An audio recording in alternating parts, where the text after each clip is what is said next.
फ़ानी से मोहब्बत करोगे तो फ़ना हो जाओगे, और बाकी से मोहब्बत करोगे तो बका वाले हो जाओगे।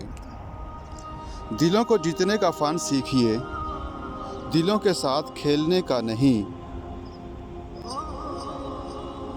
अल्लाह से माफ़ी की ख्वाहिश रखते हो तो पहले अल्लाह के बंदों को माफ़ करना सीखिए।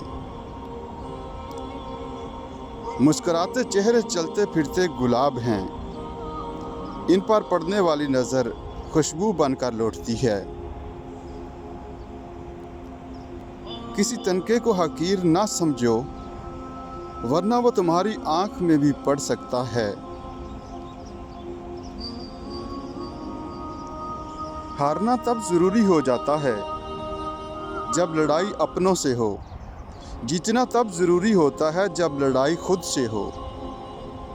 फैसला रेल की पटड़ी के कांटे की तरह होता है, कांटा गलत बदला जाए तो एक लम्हे में मंजिल बदल जाती है। हंसी के पीछे का दर्द, गुस्से के पीछे का प्यार और खामोश रहने की वजह हर कोई नहीं समझ सकता।